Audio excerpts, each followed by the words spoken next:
more interested, if you find something in a class that you think is interesting and want to study it more, anybody in the department is always willing to do independent studies. What's that? Yeah.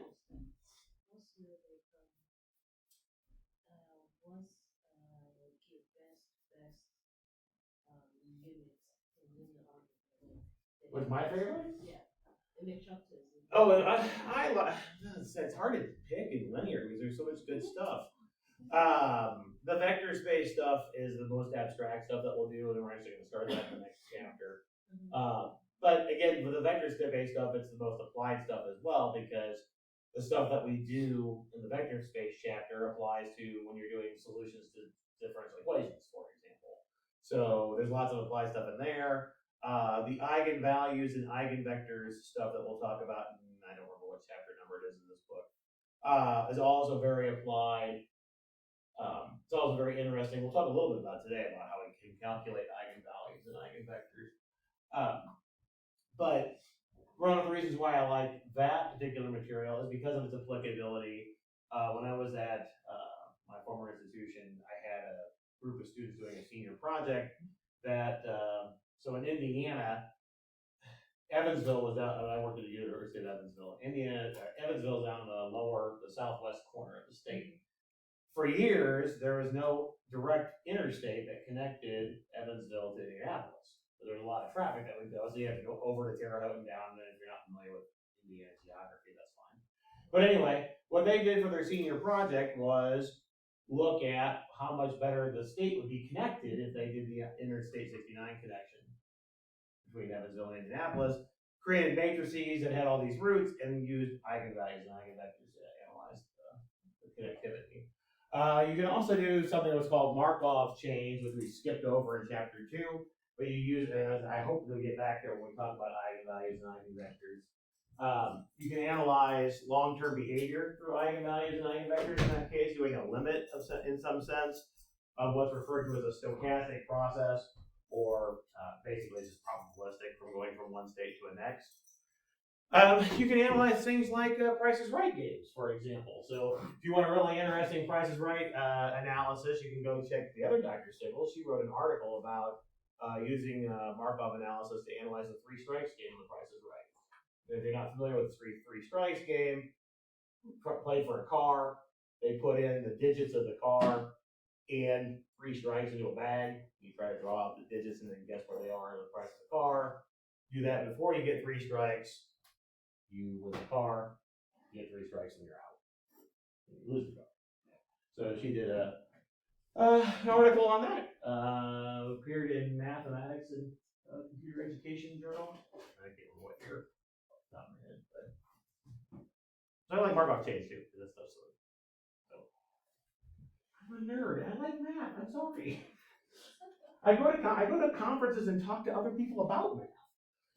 I do research in math. I give presentations in math. I like it. It's fun.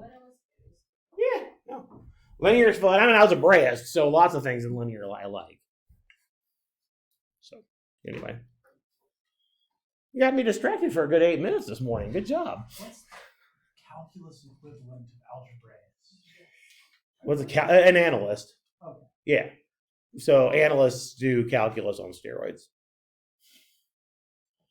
So, for example, if you take advanced calculus, basically you go back to Calc 1 and you start proving the things that you just glossed over and say, oh, yeah, that's obvious. We'll just accept that as true. So, for example, got a point up here, got a point up there. I've got a continuous function, and I say I need to go from there to there. What do I have to cross? X-axis, right? Somewhere, right? That's intermediate value theorem, but you don't prove it in Calc 1. You use it in Calc 1, but you don't prove it in Calc 1. You prove that in Advanced Calc. That's one of the things that you prove in Advanced Calc. See there. That actually has a little bit to do with some topology ideas, too. There's some topology that's involved in that.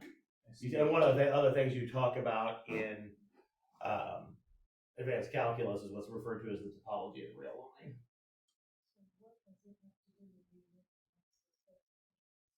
Numerical analysis. We are doing analysis in numerical as analysis from a numerical point of view. So we're trying to find approximations of things. What we're not doing in our numerical analysis is doing much of the proof side of things. So what you would do in say a graduate level numerical analysis class is not only would you develop the techniques, but you would also do an honest to goodness error analysis to make sure that the errors are getting small like we say they are. And actually proving that we're not doing that at all. Because that's above the scope of what we would do as an undergraduate. You would do that in a graduate level numerical analysis class. And since I haven't had a graduate level numerical analysis class, we're not doing that. I mean, I can do it. I choose not to do it. It's not worth the effort. It's more important to get the techniques down in that class at this level. I had a professor as an undergraduate who used to say, believe it or flunk. So there's a lot of times in math classes you have to believe it or flunk because you just don't have the machinery to prove it yet. He was a great guy. You know the little classroom we have in the math suite? There used to be a computer lab in there when, not everybody had a laptop. His name's Sheldon Lab. It's named after him. That's what that room's called. Yeah, anyway, how about we do some linear? Is that something like a plan? Yeah. Oh, I like talking about different things. All right. Any questions about anything about determinants? Stuff going okay? I want to do a couple more examples of just computing determinants. We'll do another one where we expand by cofactors. Let's do one where we do a row reduction. Let's talk about some properties of determinants, make sure we're all on the same page with that. And then we'll talk about forming a new matrix and talking about an exceptionally inefficient way to calculate an inverse of a matrix. So let's just do one by, let's see. Let's do one by cofactor expansion first. I'll just pull one out of the book here.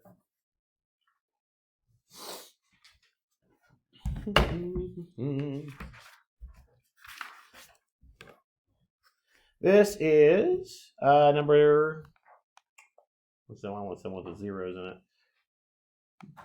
Those are all triangular.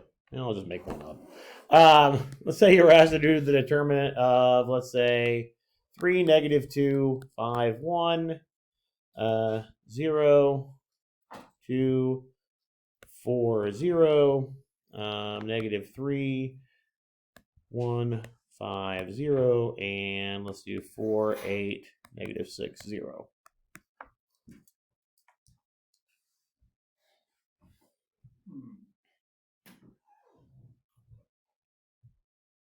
So if we do this by cofactor expansion, again, when we're using cofactor expansion, this is just a way to make sure that we can keep track of all of those permutation ideas that we talked about. So again, the actual, if you want to talk about technical algebraic definition of determinant, is those signed permutations that we talked about. We're never going to compute it that way, but that's how it's defined, right? You pick an entry from row 1, you pick an entry from row 2 that doesn't repeat a column, you pick an entry from row 3 that doesn't repeat any of the previous 2 columns, and do the same thing for 4, and then do all the possibilities, right? We talked a little bit about the reason why we call them permutations is because you have 4 ways to choose the first one, and 3 for the second, and 2 for the third, and 1 for the last, and there's 24 different ways that you can do that. And that's what you learned about permutations before, that's why we have 24 of them. So if you were actually to compute it that way, you'd have 24 different products that you'd have to do. That doesn't sound like fun at all, right? So when we're talking about these different methods for calculating determinants, either we're trying to keep track of all of those 24 products, or we're trying to make it so we don't have to calculate 24 products for a 4x4. Let's do it. All right, so if we expand along any row or column, you're looking for lots of zeros and ones. In particular, looking for lots of zeros because that'll kill off your multiplications, right? Looking at this matrix, what column or row do you think you should expand along? So row 2 has 2 zeros, but column 4 has 3 zeros in it, right? This one. So I would go along that column. I go along this column here. So again, what do we use as the coefficients? The 1, the 0, the 0, the 0, all right? So I've got 1 times something, 0 times something, 0 times something, and 0 times something. And this is why I'm not going to bother writing those out. This is why we want to expand along the zeros, things with zeros in them, because if I do 0 times that submatrix, the determinant of the submatrix, I get 0, right? So I don't need whatever these happen to be. You can write them out. If you want practice to write them out, make sure you're grabbing those minors. Remember, the minor is the submatrix you form by eliminating the row and the column that the entry appears in, the coefficient on the outside. If you want practice, you can certainly write them out, but there's no reason to write them out because I know 0 times that determinant is 0.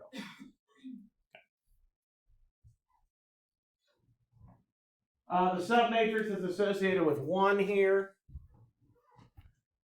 Remember, again, the way we get this subdeterminant is to eliminate the row and the column that the 1 appears in. What do you get when you eliminate the row and the column the 1 appears in?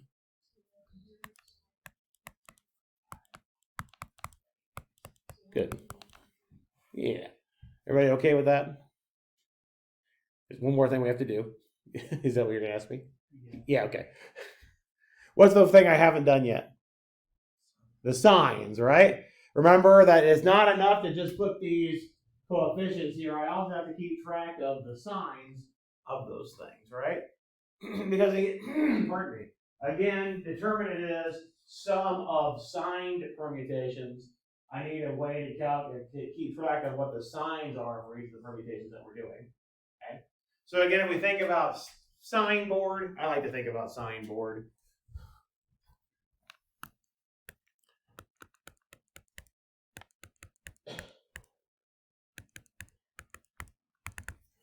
Start with a plus in the upper left-hand corner and alternate as you go across and down. Again, you're doing it correctly if you have plus signs down your main diagonal. Right? Always there'll be a plus signs down your main diagonal. Again, it doesn't matter for the zeros, but let's write all the signs in here. The 1 should be negative, right? Because we're looking at this column right here, right?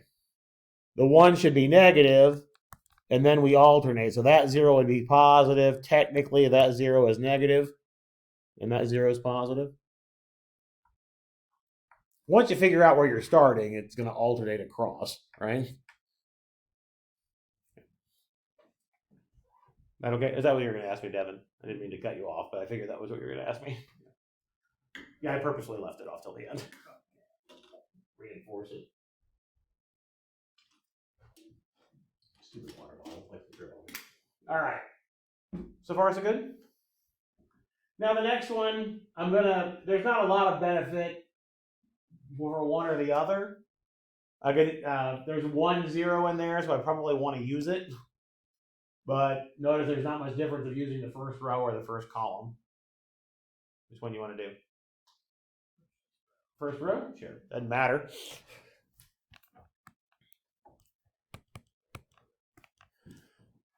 All right. So we'll have 0 times something, doesn't matter, right? Is that going to be a positive 0 or a negative 0? It's going to be a positive since we're starting up in that upper left-hand corner, right? So the 2 will be negative. What's the submatrix going to be associated with the 2?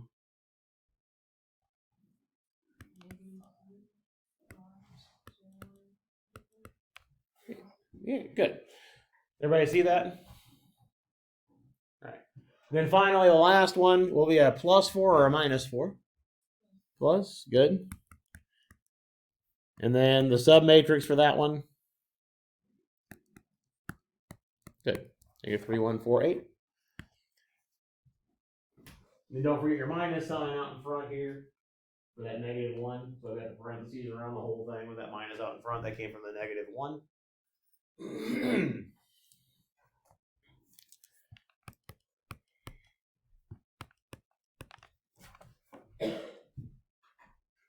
The whole goal of this, at least in my mind, the whole goal of this is to get down to those 2x2s, because once we get down to 2x2s, we can do the determinants pretty straightforwardly. How do we do a determinant of a 2x2? Yeah, the diagonal. Multiply down the main diagonal, subtract the off diagonal, right? Negative 3 times negative 6 gives me 18. 4 times 5 gives me 20. So I have 18 minus 20 there.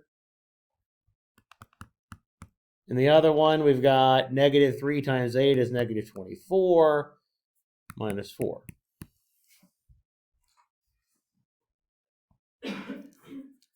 Let's see. Negative 2 times negative 2 is positive 4. Negative 28 times 4 is 112. Negative 112.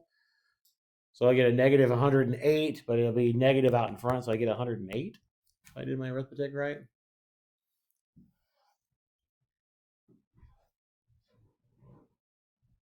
Good news is that you've got a calculator that'll do determinants. Type in your matrix. There's a DET button on your calculator. It's pretty close to the top. I can't remember what number it is, but it's pretty close to the top. You'll see it when you go in the math menu. DET of the matrix is the command for that.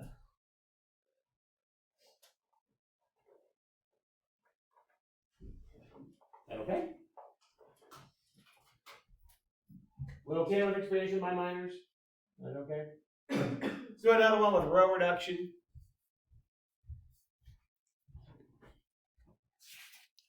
Let's see if I can pick one out of the book this time that's not so nasty.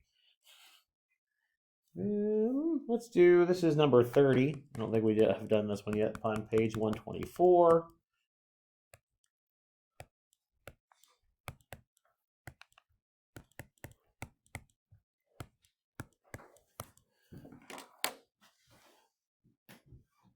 (3, 8, negative 7, 0, negative 5, 4, 6, 1, 6). Now, when we say we're going to do this with row reduction, we don't have to use our Gauss-Jordan or Gaussian elimination algorithm that we've done so far. Meaning, what I mean by that is I don't have to get a 1 in that upper left-hand corner to start and then zeros. I can leave it as whatever number I have if it's easier to work with. Right now, if I change it into a 1, I'd introduce thirds into that first row, right? And there's nothing that I can really swap it with, which helps. But I don't have to worry about getting a 1. The big thing that we want to do is get this to be triangular, right? And honestly, it doesn't matter if it's upper or lower triangular. If it's easier to go up and get zeros, you can do that way too. What I mean by that is, since there's already a 0 here, it's probably easier to get rid of these two because you only have a couple of operations to do. But if these were all non-zero and you had a 1 or 2 zeros up here, it might be easier to row reduce up, if you will, rather than down. Whatever is the quickest way to get you to a triangular matrix, do it that way. Okay? All it needs to be is triangular, because once it's triangular, how can we determine the determinant? Just multiply down the diagonal. Exactly. Okay. So again, pick the fastest way to do it. Okay. Again, I'm gonna work down because there's a 0 here, right? So that 0 is already gone. I don't have to do anything with it. But again, if instead there was if we say transpose the matrix, and if 0 was up here, I'd probably get rid of those two instead and be done. Okay. All you're trying to do is get it to triangular. All right. How do I make this a 0? What do I need to do to make that 6 a 0?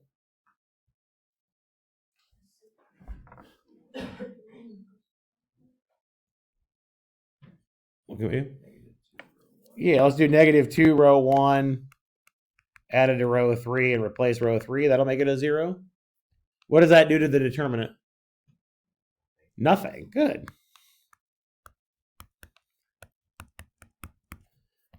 Negative 2 times 3 gives me negative 6 plus 6 gives me 0.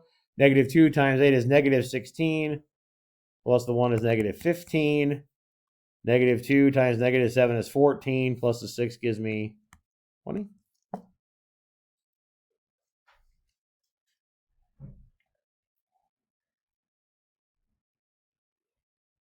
I've done my arithmetic correctly. Again, good news is that you can always check your answer at the end, right? Type the original matrix in your calculator, hit determinant. right? You can always check your answer. Before I go on, what if this 20 were a 12? Would I need to do any more work? If that 20 were a 12, would I need to do any more work? Do I need to do any more work, or would I be done? Why would I be done? You're going to end up with a row of zeros, right? If this were a 12, I immediately notice that row 3 would be a multiple of row 2. If you get one row as a multiple of another, you're done. You know that the answer is 0. So if that 20 had been a 12, you'd be done. It'd be 0. The answer would be 0. Anytime you get a row, that one row is a multiple of another, the determinant is 0. Also works for columns, by the way, because what do we know about the determinant of a matrix and its determinant of its transpose? They're equal, right? So notice that you can also do column operations as opposed to row operations, and they still follow the same rules that we talked about. So if you wanted to work across left to right with column operations versus up down with row operations, you can do that too, and it follows the same rules. So if you swap columns, it would make the determinant negative, and all of that good stuff. Is that only pertaining to determinant calculations? Yes, it only depends on the determinant calculations. Yes. Yeah, column operations do different things. They do different things because you can't do it with systems of equations because it changes what the system would be. But for determinants, it doesn't change anything. All right. Last thing we need to do is make this thing a 0, and then we're triangular, correct? What do we need to do to make that a 0?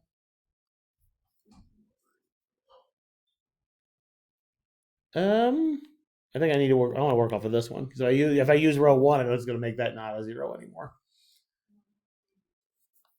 Yeah, let's do -3 row 2 plus row 3, replace row 3. Once again, we didn't change the determinant at all.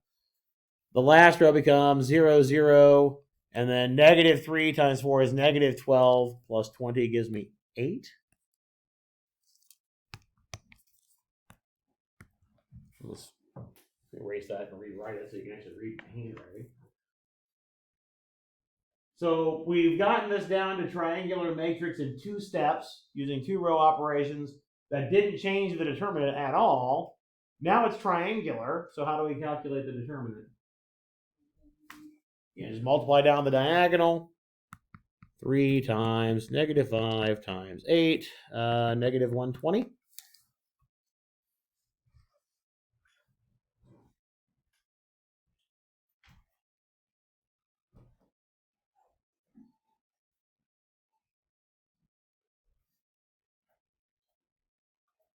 Okay.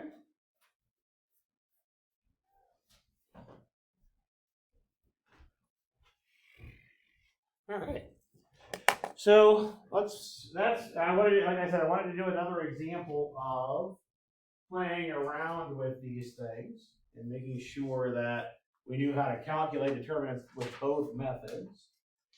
This is out of another text, but I just want to play with some of the properties of determinants now before we talk about adjoints here in a minute. Oh, I also forgot to mention, I did put in the due dates in WebAssign, so you should see that the first section is due on Sunday. That one should be all calculated determinants through cofactor expansion.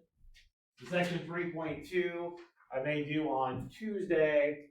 That should be calculating determinants through elementary row operations. And then section 3 I may do on Thursday, and that should be doing the properties. We just kind of combined them all together, but I didn't want to make all 3 sections due on the same day. That seemed mean. I am kind of mean sometimes, right? But not that mean. All right. The reason why I handed this out was I just want to look at some of these and then want to make you have to rewrite them all. So let's look at number 6 there that's on that sheet. So they start with this matrix with some x's in it.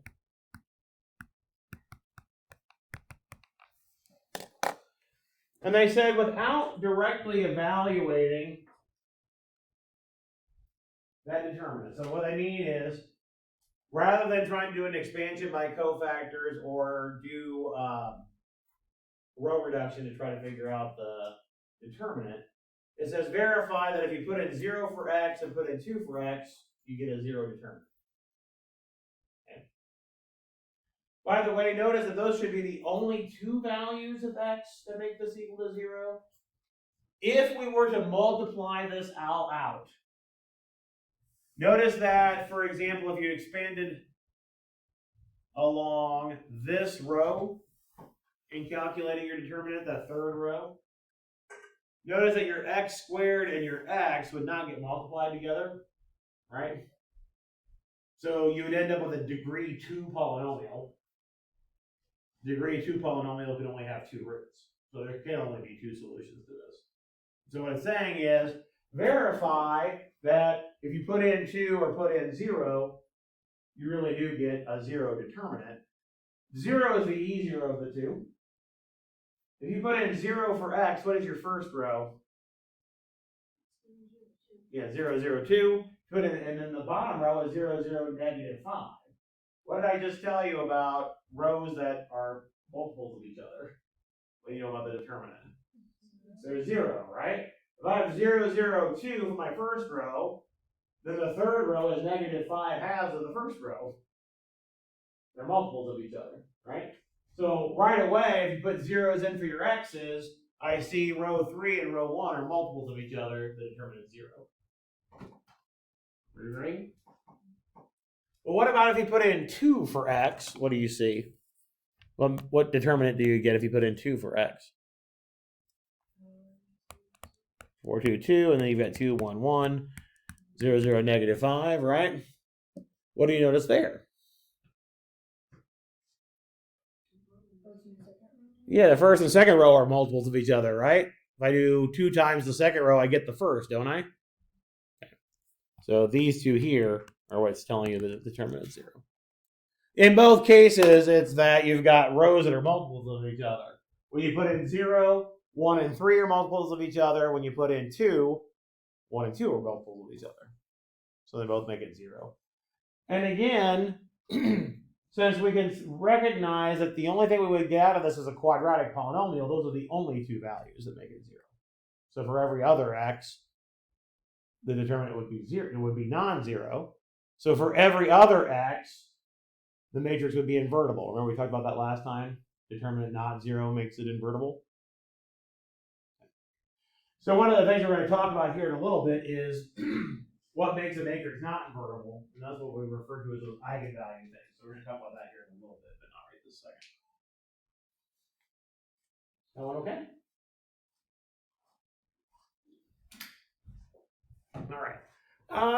Let's say we look at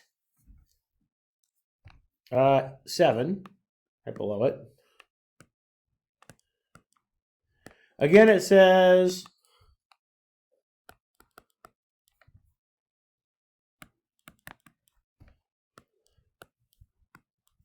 without directly evaluating.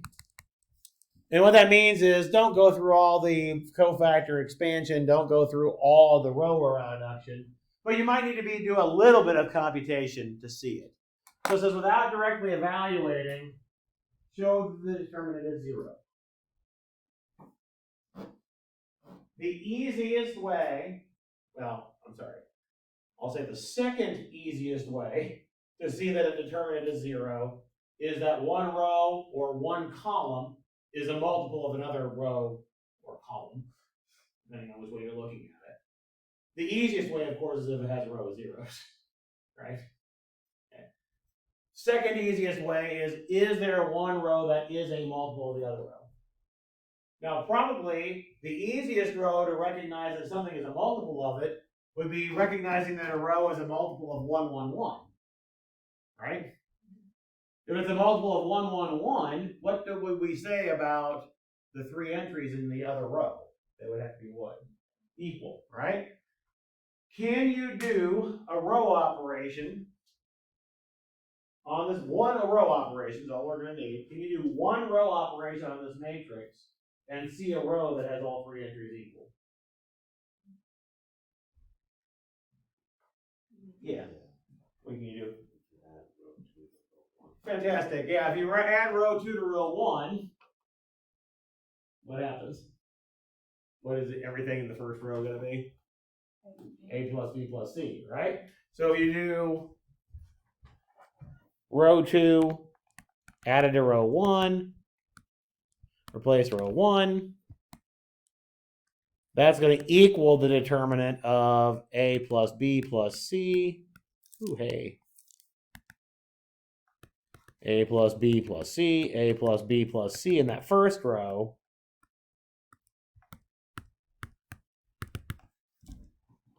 And now we notice, whoops, well, we know that that's equal to 0 because row 1 is A plus B plus C times row 3.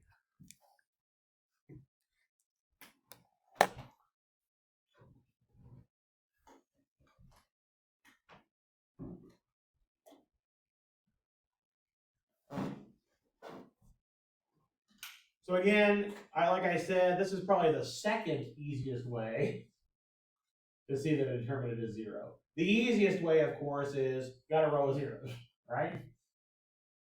Or a column of zeros, by the way. If you see a column of zeros, the determinant is also 0. And it's because, again, determinant of the matrix and determinant of this transpose are the same. So if I see a column of zeros, I get 0 as well for the determinant. The second easiest way is to recognize that one row is a multiple of the other. Another. This okay? All right. Let's it's asking you to prove the identity without evaluating the determinants. Look at number 8. Actually, at number 8, I would think about it from right to left rather than left to right. Number 8 has, I'm going to rewrite it in that order, as a matter of fact. It's asking you why these two determinants are the same.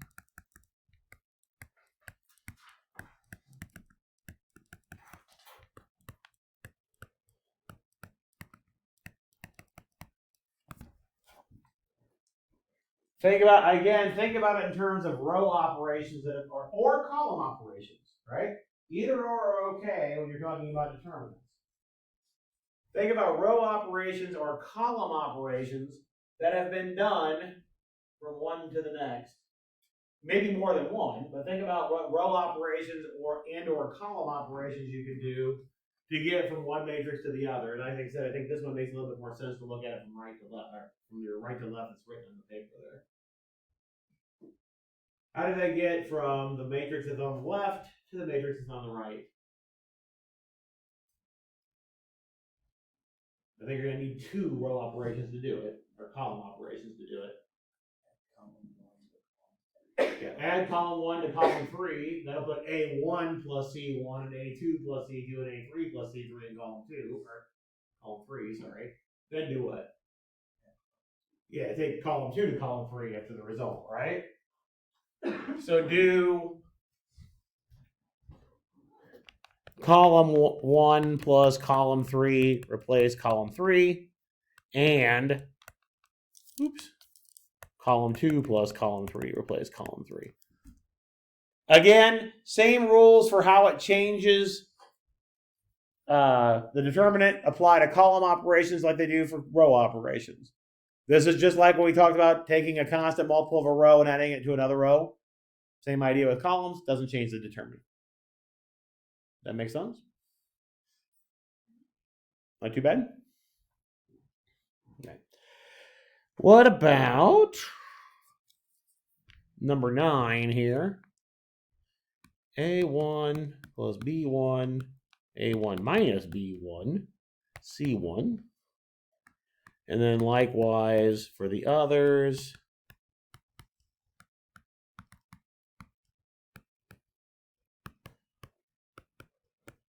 And that says that's negative 2 times A1, B1, C1. And then with 2's.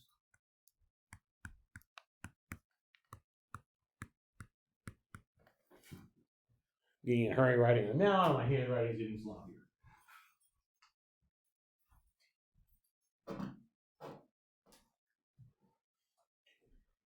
All right. Again, the before I thought it was easier to see it going from right to left. That's why I wrote left to right, like it's on the paper that you have, because I think it's probably easier to see what happens. What do we need to have happen? I guess I should say.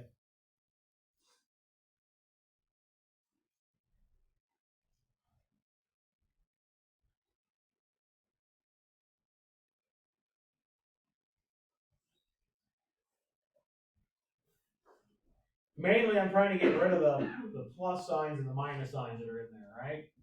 I need to get rid of the A1, A2, A3 in the second column.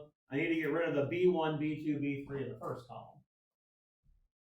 Well, let's get rid of the B1, B2, B3 in the first column first. That seems to be easier. What do I need to do to get rid of the B1, B2, B3 in the first column? I just need to add the row 2 to row 1, or column 2 to column 1, right? So the first thing we can do, go this way. Oh, no, I want to draw. Thank you. Go this way, do column 2 plus column 1, replace column 1. That gives me A1, A2, A3. No, I'm sorry. It gives me 2A1, 2A2, 2A3, doesn't it? Right? A1 minus B1, A2 minus B2, A3 minus B3, C1, C2, C3. Did we change the determinant at all here? No, no change at all. So these are still equal, right?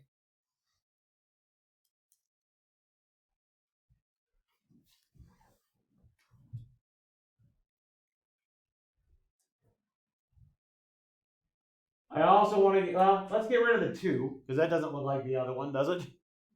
What can I do with the 2?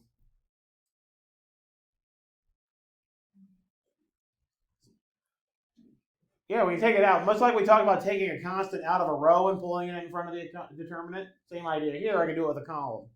Okay, same concept. So go this way. We'll take 2 out, and that leaves me A1, A2, A3. A1 minus B1, A2 minus B2, A3 minus B3, C1, C2, C3. Right? So far, so good? All right, and remember, don't get lost for where you're trying to get to. Here's what I'm trying to get to up here, right? Okay. I want to get rid of the A1, A2, A3 in the second column. What do you need to do? Good. You know, we need to do, go this way. Negative column 1 plus column 2, replace column 2. Does that change the determinant at all? Nope. Okay, so I still have that 2 out in front. What do your columns look like now? Certainly the first one is A1, A2, A3. Your last one is C1, C2, C3. Yeah, it'd be negative B1, negative B2, negative B3 for the, right? We agree with that?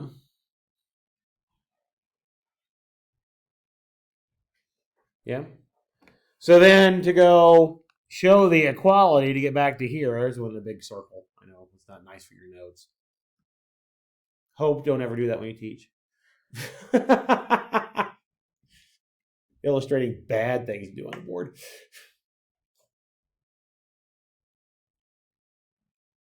we pull out the negative out of column 1, it changes this to a negative. Or sorry, column 2, it changes it to a negative, doesn't it? Pulling that constant out in front. So that's all we're doing here is just replacing the column, taking the negative out of column 2 and putting it in front. Does that make sense? So again, these are just all just playing with those properties. So you've got a couple of different ones there for 10 and 11. They play with those different properties. Any questions on that one at all? Or any of those at all? Another reason why I wanted to do these was just to illustrate that you can do column operations just as easily as row operations. It doesn't matter. It's the same rules for changing your determinant. As a matter of fact, as far as determinants go, if you really, really wanted to, you could do a row operation in one step and do a column operation in the next step. Your choice. As far as determinants go. Don't do that when you're solving systems of equations. Okay. All right. Let's look at number 12, at least part A here. Number 12 asks you to find K so that the matrix A is singular, or it says does not, the inverse is failed to be invertible, so the matrix is singular. The A constant here is K minus 3, negative 2, negative 2, K minus 2.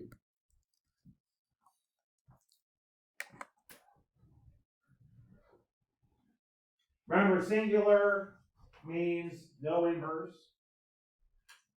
We're in the chapter talking about determinants, so there must be something about determinants that tells me about this. How can you use the determinant to tell you whether or not a matrix is singular? Yeah, the determinant is 0, right? The determinant is a numeric check for whether or not an inverse exists. Okay? So this just gives us an equation to solve. We want to solve determinant of A equal to 0. That's all it's asking us to do in this case, right? In order for it to be singular, we need its determinant to be 0. So we need to figure out what k's make the determinant 0. What does the determinant of this matrix look like?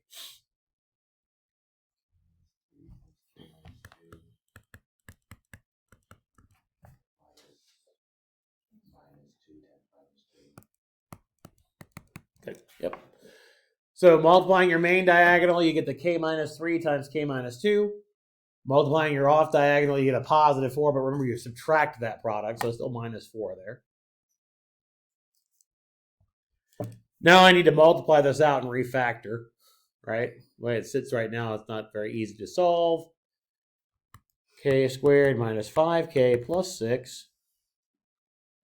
minus 4 equals 0.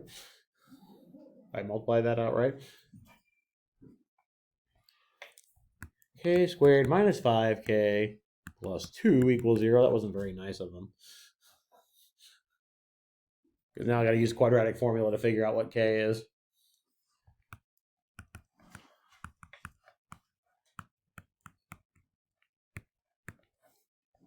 So you get 5 plus or minus square root of 17 over 2. Right? Negative b plus or minus square root of b squared minus 4ac over 2a. Quadratic formula is one of those things that you should be able to recite 30 years from now. It should come off immediately. Somebody asks you 30 years from now, you should be able to spit it out. That's a 17, by the way. Looks like a 19 as I scribble over the top of it.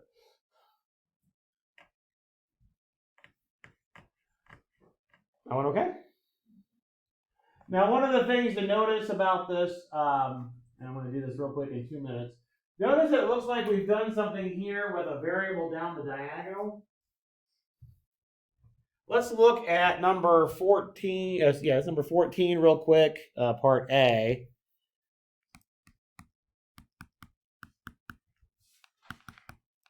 Where they ask you to rewrite this system of equations in a different form. Remember, we talked about how to write a system of equations in matrix form, where you take your coefficient matrix times the x1, x2, and then the constants on the right-hand side, right? Notice I don't have constants on the right-hand side here. I've got variables, don't I? So if I actually want to try to write this in matrix form, I would need to subtract my variables to the left, wouldn't I? Okay? So you would have 1 minus lambda x1, 2x2 equals 0. 2x1, 1 minus lambda x2 equals 0. I just moved it over and factored out the x1 and the x2, respectively. You see it? Okay. If you were to write this system Remember your coefficient matrix here would be 1 minus lambda, 2, 2 and 1 minus lambda, x1, x2 equals 0, 0. We have a homogeneous system here. Notice I've got constants of zeros. What's always a solution to your homogeneous system? What always works for the values of the variable for a homogeneous system? Zeros, right, for your variables. When we're trying to find solutions to systems like this, we want to know when it has non-trivial solutions, but it actually has infinitely many. But notice here that you've subtracted the lambda off the diagonal. That the directions here say right in the form of a minus lambda I. Lambda times I has lambda down the diagonal, right? So this is what the a minus lambda I piece looks like. Trying to find where this has non-trivial solutions is trying to find eigenvalues. And we'll do that on whatever day that is, Monday. Okay? All right? So I'll finish that off, but this is what we're trying to do here. And the whole point of this is to look for non-trivial solutions to this system. The whole point of doing this. Okay? Trivial solutions are easy. That's why they're called trivial. All right? We want the non-trivial ones. If anybody missed the engineering presentation yesterday and would like a business card for the person who came, I've got business cards.